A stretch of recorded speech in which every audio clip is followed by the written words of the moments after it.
With West Ham winning today against Watford, it means that Manchester United drop out of the Champions League places. Just take a look at how the Premier League stands. West Ham up to 4th, 1 point clear of United. Arsenal and Spurs, meanwhile, in 6th and 7th, but with quite a few games in hand. Well, for more on this, let's welcome to the show, shall we? Frank LeBeuf is with us, as is Don Hutchinson and Mark Ogden. Boys, we'll start with you first. Craig, let's kick things off, shall we? I was trying to say, because you got a bit tongue-tied at the top of the show, so I thought I'd join you. Right. I was trying to say there was a similar incident in the Man U Aston Villa game, right, where a player was coming, I can't remember exactly, but a player coming back from an offside position for Villa and blocked him. Good, I'm glad you brought that all up again. That was necessary. Well, in case any United fans are wondering about that call. Right, what do we make of today's performance? Unsurprising. I mean, good for periods, good in patches, particularly in the first half, which is, I think, what we've come to expect. They haven't been able thus far to put a proper 90 minutes together. Yeah. I thought there was some really bright, good stuff in the first half, particularly down the left-hand side. I thought Sancho looked lively at times, but Rashford looked a little bit more like his old self, had a couple of really good strikes, and they were dominant. And Burnley were poor, really, really awful. But then at half-time, they had to expect that Deitch was papering the dressing room with these players. Yeah. Because they had a big 6'6" front man in Weghorst, and Rodriguez up alongside them. They get no crosses into the box. Burnley, they didn't win any second balls. There was no physicality in the first half, and those are all the things you come to expect. And they got that in the second half. And Man United are a team, to me, apart from all their other problems, and I don't know what the boys think, but they seem to me as if they're in a boxing match, and when it's going well, everything's hunky-dory. And then when the other team starts coming out punching and swinging, they're a bit scared. Yeah. And they don't know what to do. That was a bit like Middlesbrough in the FA Cup, and it was kind of similar to today. Burnley came out, started playing the Burnley way, and United for 20 minutes couldn't handle it. Yeah, Frank, it's interesting, isn't it? Like a bright start from United. There were some great spells of play in that first half. But the second half, as Craig says, once Burnley started to go toe-to-toe with them, they seemed to struggle to cope. Well, that says a lot about the level of Manchester United right now. So it's only depend on the opponent to put their level a little bit higher than the first half, and Manchester United is in trouble. Burnley was clearly poor the first half. There was only one team on the field, and it was Manchester United. And as Craig mentioned, in the dressing room, in halftime, something has been said to Burnley players to maybe, make sure that they're going to react. And they do react, and then you don't see Manchester United anymore. So, again, I don't know if it's physical, I don't know if it's in their heads, but definitely the level of the player that we see on the field is not big enough for a club with a history like that. And Burnley just had to lift up a little bit their level to put Manchester United in danger. That's for me appalling from Manchester. What was striking again, Mark, and we've seen this so much from United, is that lack of cohesion. It just turns out into be an individual sport sometimes with this side, in the fact that when the chips are down, you don't see them coming together. Yeah, there's nothing to knit them together, is there? It's a team that doesn't react well to setbacks, and like the guys have said, I think they started fairly well against Middlesbrough as well, but once they do go and concede a goal or go behind, it all falls apart, and it is left to individuals to try and make a difference. I thought Pogba was okay tonight, but I thought Rashford was poor. He didn't really come to the party at times. What they lack is just, without harping back to the old days, but they lack some kind of cohesion in midfield. 2 or 3 midfielders who can get together, control the game, control the tempo, dictate the play. United don't dictate games. They just don't. They either defend or they attack. There's nothing in the midfield, and when that's the case, they're going to get, they're going to concede chances. So they just lack some, experience and some wise old heads in midfield. It really is so poor to watch them at times. You know exactly what's going to happen. It's going to bypass the midfield, defence will be under pressure, or go the other way, and the forwards will just, sometimes fall over each other to get a chance. So it's not very convincing, and I think we're going to see this to the end of the season because, Ralf Rangnick hasn't really made an impact. Because as the interim manager, he's almost like a part-time teacher. I don't think the pupils or the players are actually taking much notice. I think a lot of them are doing their own thing, and his message isn't getting through. And I think we'll see this the season will drift along. They'll get knocked out of the Champions League either by Atletico Madrid or if they get through the next round. So this is what it's going to be like until a new manager comes in, I think. But why, Don? You know, they're the good players out there on the pitch. Why is this a vulnerability about United? And do you remember a couple of weeks ago you asked me who was going to finish in the top four, and I leant towards Man United and I said Galacticos. Well, that was the wrong term. They're Mavericks. That's what they are. They're not Galacticos anymore. And they're soft, and I think the whole I don't think club, they were Man ever United, Galacticos, Don. Yeah, you know what I mean. Why would you bring up that again? In their own right, because they're Mavericks. Because you can't rely on them. You could talk about systems. You could talk about the manager. The manager come out yesterday, and he gave what he thought is an honest interview. And I think Ralf Rangnick is a very honest man, too honest at times. And he was talking about finishing the top four, and he went, "This club would be delighted if they finished in the top four." And I sat back and I thought, is that how far Man United have dropped, where they'd be delighted to finish in the top four? And then you look at the players that are playing, and they are Mavericks. When it's going well, they look a really good side to watch individually. You watch them tonight, and Ronaldo came off the bench. He's bang out of form. Bruno's bang out of form. Harry Maguire's nowhere near the levels he's been over probably the last 2 or 3 years, so he's bang out of form as well. So at any given time, when it's not going their way, in my opinion, they carry passengers. They've just played 4 teams. Let me think, who was it? 3 of them in the bottom half of the Premier League. One of them bottom of the Premier League. So Villa, Brentford, Burnley, the worst team at the moment, points-wise in the Premier League. I know they've got a bunch of games to catch up. And a team that are not in the playoff position in the Championship. And they've struggled in every one. They've either lost, drawn, or struggled. Brentford was a sort of papering over it big style because it was David De Gea v Brentford in the first 45 minutes. So, yeah, I mean, it's just not surprising anymore. There's no wow factor to coming in the studio and going, oh, United have just played the worst team in the division and lost or drawn. There's no wow. How is it this managing? This is the new norm. This is the new norm, and you know, I thought some of the things Rashford did were okay. Over the piece of 90 minutes, a bit like Sancho, no. But I thought some of the things he did, but it's not enough. It's not enough. And there's so many problems. I mean, you know, Maguire's the captain. And what's the point in giving him the armband? Right. What's the point? He's not a captain. But then who do you give it to? Who are they? Well, De Gea's their best player yet again. Well, I think I might as well just give it to the World Cup winner at the back next to him, Raphael Varane. I mean, I'm sure he speaks a little bit of English. Right. He can bark a few others around. I mean, Maguire's just making too many bad decisions. You know, you got the booking. Yeah, but Craig, go on, Frank. If you do that and you change the armband, first you kill Maguire, but on top of it you kill what could happen at some point, maybe a chemistry between Varane and Maguire, the thing that you are looking for. You're gonna create a rivalry. Another one, you know, in the dressing room. Maybe you're gonna divide the dressing room, which is already a problem, and you won't do this for the best. I want to talk about the penalty. He left Maguire. Frank, he left Maguire out a few weeks ago. He was on the bench. He's already killed him enough. Maguire knows he doesn't fancy him. Maguire knows he's on borrowed time, particularly if that man has any say in the matter if he moves upstairs. So I think there's a bigger picture than that. I just don't think Harry... And a few weeks ago I was ready to give him a second chance. We talked about players they might keep, and I thought, maybe he's worth persevering. No, it's just not. It's not happening. And Frank, you thought he should have been sent off?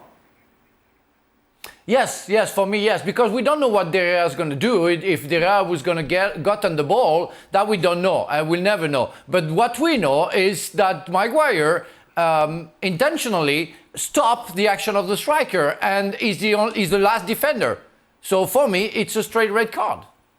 Yeah, but it doesn't matter. We think we've been over this road before.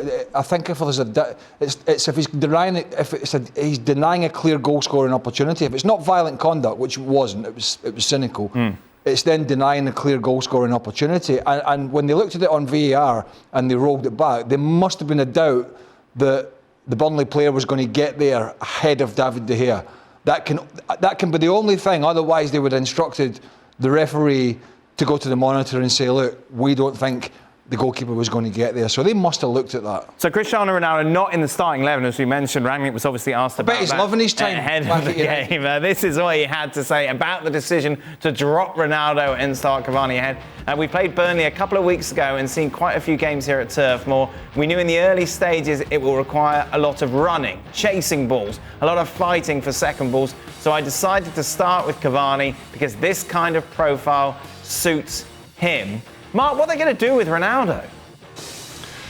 Well, I mean, first of all, I think Rangnick's right. I think we take the superstar Ronaldo out of the equation, and he's not played well enough to command a place in the team. I thought he was really poor against Middlesbrough. Couldn't get away from his defenders. He's got, I think, the only teams he's scored against in recent weeks are Norwich and Burnley, so that says it all, and one of those was a penalty.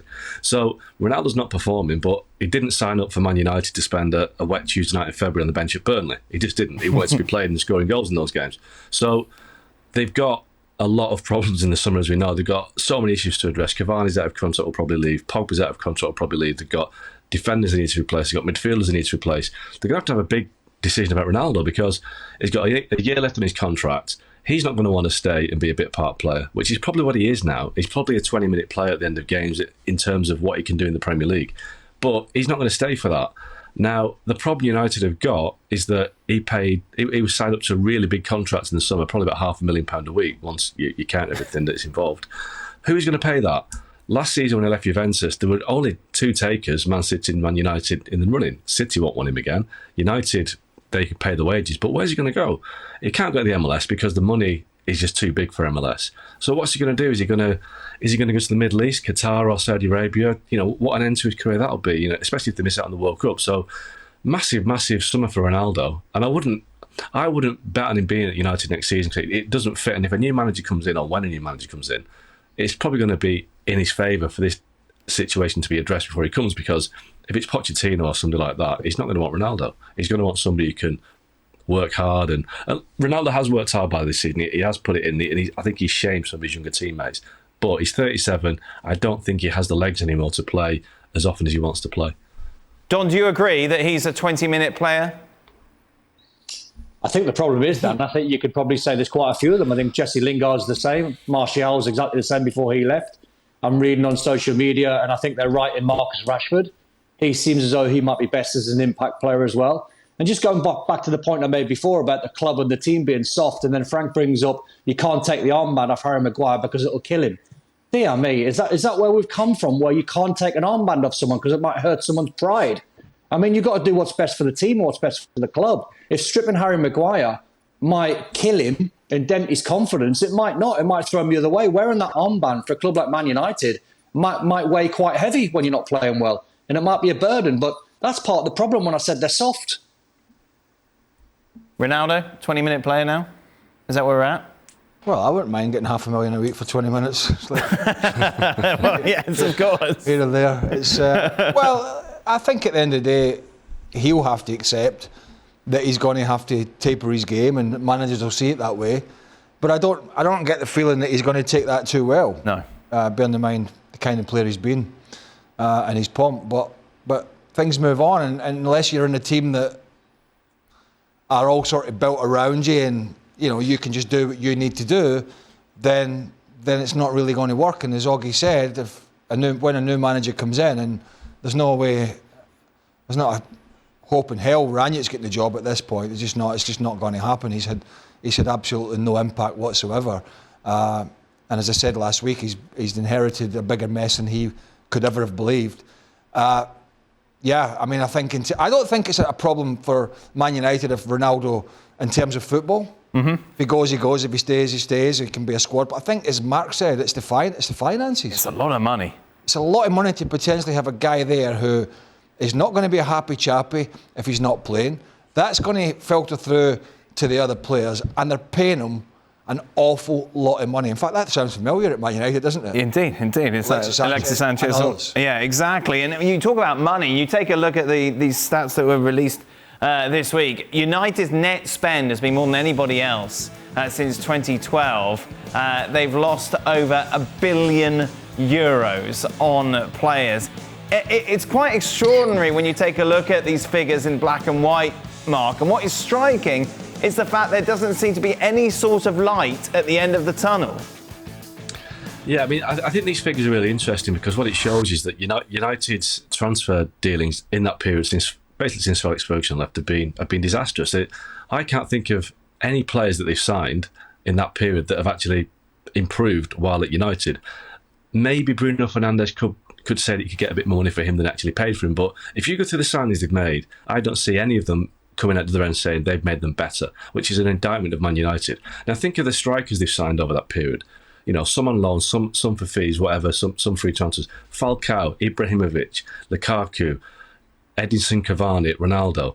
Apart from Lukaku, how many of those players are people you could say you could get a good 4 or 5 years out of and get a decent return? None. The transfer dealings are terrible. And I actually had a chat with Ed Woodward recently before he left, and I said, why didn't you make signings like Liverpool? When Liverpool were building, they were brave enough to sign players from relegated teams like Andy Robertson from Hull and Gini Wijnaldum from Newcastle, who became great players, Champions League winners, Premier League winners. And I said, look, you wouldn't sign these players because Man United have an issue. It's almost like their signings have to be headline-making, box office signings for big money. They don't see any value in the market. They waste so much money. Donny van de Beek, 40 million, waste. All these, Angel Di Maria, 50 odd million pound wasted. They don't make smart acquisitions. And they still haven't done that. And we're talking 8-9 years now, and Ed Woodward's left, and he's talked about how they've got this great new recruitment team and they're ready to make better signings. But, the time is now, or the time was a month ago or 6 months ago when the window was open. I haven't seen United make a smart transfer acquisition for a long time. Even Jadon Sancho, they paid over 70 million for him last summer when there was nobody else in for him. Borussia Dortmund didn't have any clubs chasing him down. 70 million pounds. It's just crazy. Aaron Wan-Bissaka, £50 million for a right back that basically can't pass the ball. So they waste so much money. So those numbers for me don't surprise me because they may spend money on players, but there's never any resale value. They never make a profit because they don't make them better. Okay, I'm imagining Ed Woodward never gave you an answer when he was asked this question about the wastefulness. He disagreed. Yeah,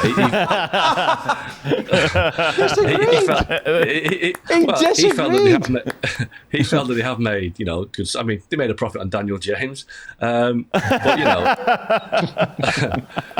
it has been a litany of transfer disasters since 2012. Probably prior to Woodward coming in. Let's look at some of the signings that Sir Alex made. People forget how the rot set in before David Moyes and Ed Woodward came. Sir Alex, Bebe, Gabriel Obertan, all these players that were hopeless, basically. And I think the rot started when they signed Van Persie. It was a great signing, but Van Persie he kind of broke the mould in the sense that United started buying players at the wrong end of the career. Prior to Van Persie, they would never sign a player over 27. That was a rule that David Gill and Ferguson stuck to. We don't sign players over 27 because we want them to give Man United the best years of their career. Van Persie came in, was brilliant for a year, and it broke the mould. And I think United is still paying the price for the success, the short-term success of Van Persie, because all the signings since have been, certainly the big ones, short-term measures. Dan. Yes. You've made a net loss of £1 billion. Yes. You're struggling to get in the top four. You've sacked how many managers and had to pay them off. And he disagrees on the success of course he's going to disagree. Policy. What's he going to say? If that doesn't tell you about the way this club has been run under the ownership of the Glazers, what the hell? What about Daniel James? Go on, Frank. Listen, he did admit they made mistakes early on. I think the Van Gaal years, from Van Gaal onwards, they feel they've done.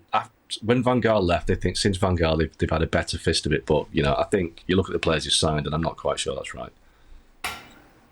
I think Dan, the main concern that I have about that club, it's a real mystery. In fact, I think how fast you can forget where you come from, the genes that you have in your history. You have to name all the players who made the history of the club, and starting from George Best, for example, and all the players who died on that plane a long time ago in the 70s. They were all coming from the club. They were all from the academy. And the best player that you have who came from another club were players like Ronaldo at his beginning or Cantona coming from Leeds. I I don't remember a player coming from a crazy amount of money doing something fantastic for Manchester United. It's only the player who have something to prove or just starting their career who brought the light and the brightness of that into that club. That's it. When they started to spend money and crazy money on players, is where they started to lose everything. And it's been for a decade now. And some people have to pay for that because that's enough. That club cannot stand like that. Wow. Thank you very much for watching ESPN FC on YouTube. For more highlights, analysis and exclusive content, be sure to subscribe.